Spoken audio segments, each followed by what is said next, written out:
Hello, it's Mr. Fisher. Oliver, say hello, Oliver. Hello, Oliver.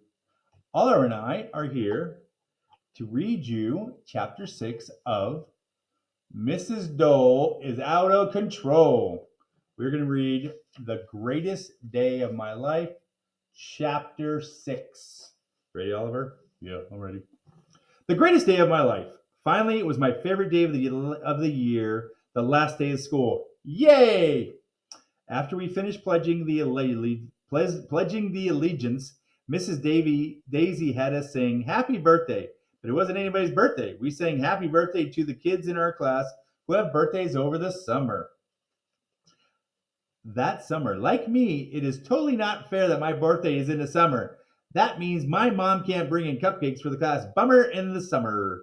We didn't learn anything all day. Mrs. Daisy had us clean the junk out of our desk. I found a peanut butter and jelly sandwich in the back that had been there for months. There was green stuff on it. I offered I offered it. I offered Ryan a quarter if he would take a bite of the sandwich, but he wouldn't. Pretty good idea, Ryan. Then we had to take our posters and artwork off the walls so we could bring them home. The artwork, that is. We couldn't bring the walls home. That would be weird.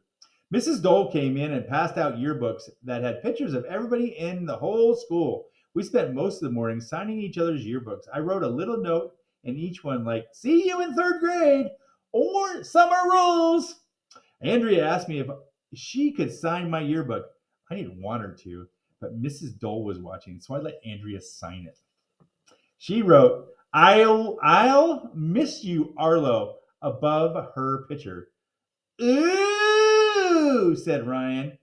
AJ let Andrea sign his yearbook. They must be in love. When are you going to get married? Asked Michael. If those guys weren't my best friends, I would hate them. Will you sign my yearbook, Arlo? Andrea asked, all sweetly, because she knew Mrs. Dole was watching. Remember, Mrs. Dole is the PTA president, and Andrea's mom is the vice president. So she's doing everything she can to be nice to Mrs. Dole. That is what I wrote in Andrea's yearbook. I won't miss you if I throw a rock at you. That's mean, said Andrea. So's your face, I told her. Even though I hate school, I had to admit the last day was kind of sad. Mrs. Daisy told us that over the summer she and Mr. Mackey were going to move to a bigger house in a different town. She wasn't even sure if she would come back to elementary school in September. Mrs. Daisy got all sniffly and had to blow her nose in a tissue. That made the girls get all sniffy too. Girls get sniffy real easy. Nobody knows why. I kept looking at the clock, waiting for it to be 3 o'clock, but it was only 1 o'clock.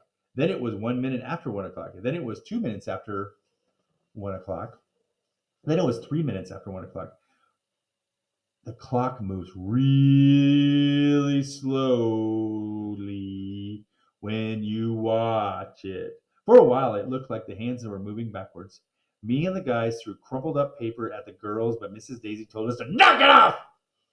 After a million hundred hours, it was 2 o'clock. Isn't the world o'clock weird? The word o'clock weird? What's up with that?